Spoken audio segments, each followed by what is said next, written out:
Hello there. Welcome back to Public Relations N6. In this video, I want to look at the question paper of June 2025. So we are going to look at question 3 on that question paper. So in terms of our question 3, it reads, read the scenario below and other questions. Of course, we are given the scenario of what is a printer. So you need to go through um, the information that you are given so that you can be able to answer the questions that are beneath that. So in terms of the first question that we have, it reads, discuss information points are required by the printer. And of course, our question has got a total of 10 marks. So in terms of information points, you will see that information points are they are typically required for a printer. Um, so you see that they are printer features like speed, quality, paper handling, of course, color capabilities also are part of those information points. So you do also see that in terms of information points, it also includes physical details such as the paper type and size, also parts that are going to be obviously part of the printing process. And also for a professional printing service, more details like page count, binder methods, ink type, uh, and also specific dimensions are needed there to be part of the information points. So our question requires us to discuss information points are required by the printer. So in terms of those information points, we are going to include issues like the frequency, the letter types and sizes, paper quality are going to be part of that. So if you go to our answer section, we have the listed as we are seeing that on the first part, we have printing methods, and then we have one paper quality, paper sizes and numbers and the explanations. We also have letter types and sizes, frequency, color, binding also is a part of that.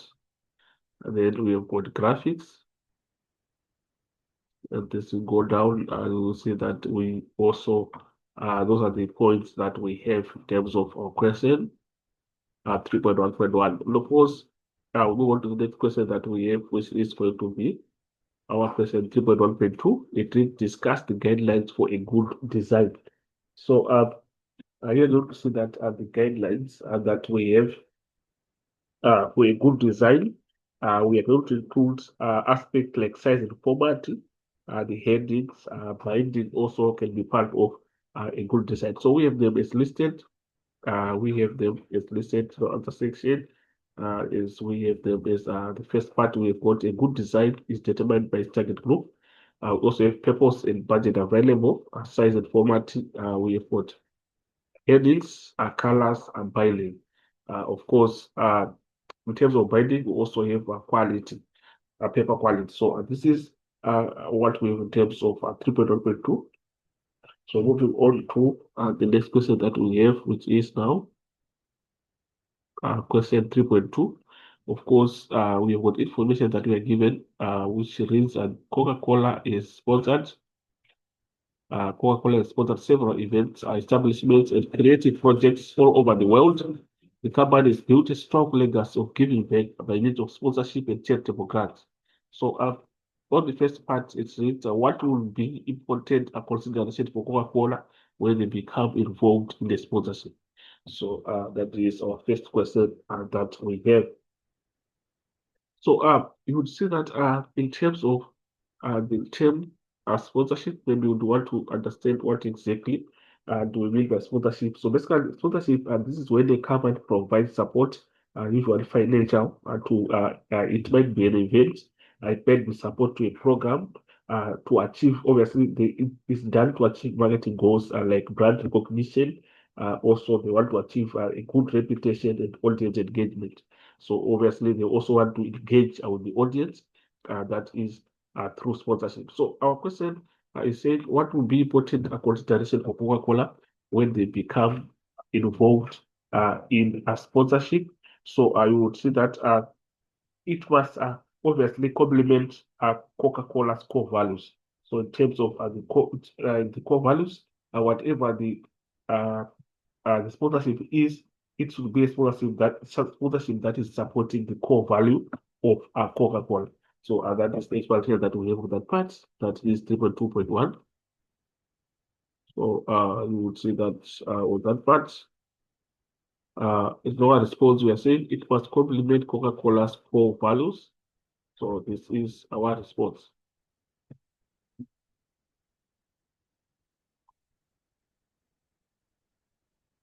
So moving on to the next question that we have, which is going to be our question 3.2.2. Differentiate between charitable grants and sponsorship. So you will see that charitable grants are basically it's an amount given by an organization or an individual to a charity for a specific purpose. That is charitable grant, or we can define it as financial assistance given by charitable organizations to people in need. So they can be given as money, it can be products or services, they can also be part of charitable grants that do not have to be paid back. So there is no the aspect of the money being repaid.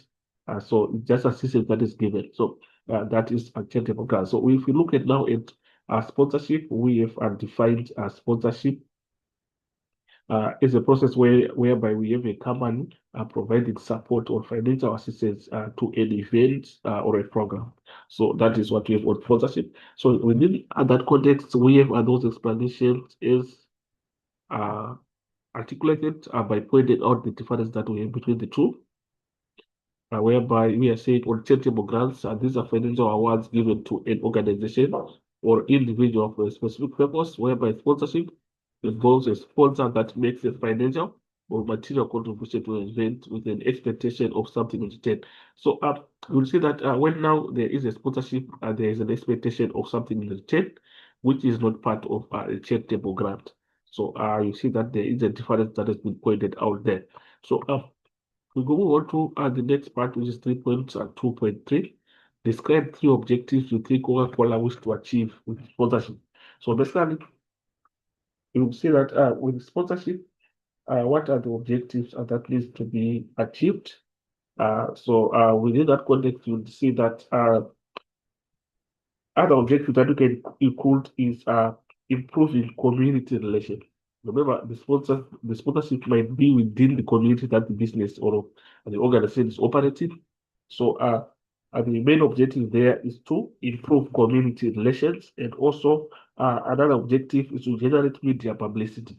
The generation of media publicity or build new business contacts. It can be part of the objectives of sponsorship. So this is what we have. So we have those is also listed on the section where we say, well, the first part, first objective that we have is increase brand loyalty. We also have increase corporate identity and image, generate media publicity, build new business contacts, improve community relations.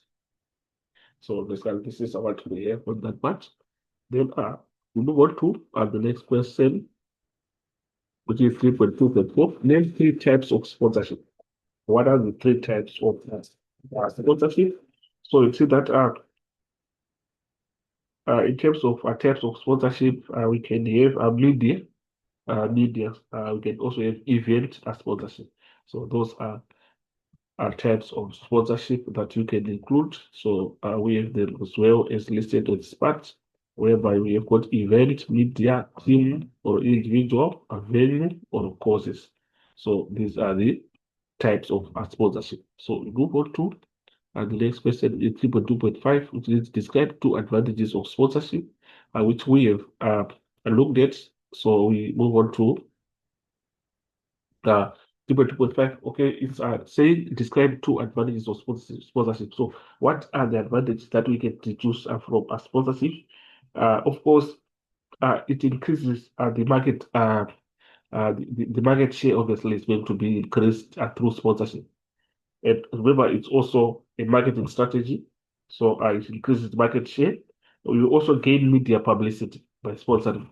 That's an advantage of gaining media publicity. It also promotes relations. Remember, you're talking about enhancing the relationship that is there with the community in which you are operating.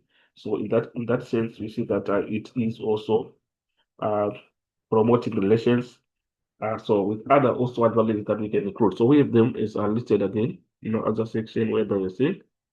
The first one is to achieve objectives. The second one is to increase market reach.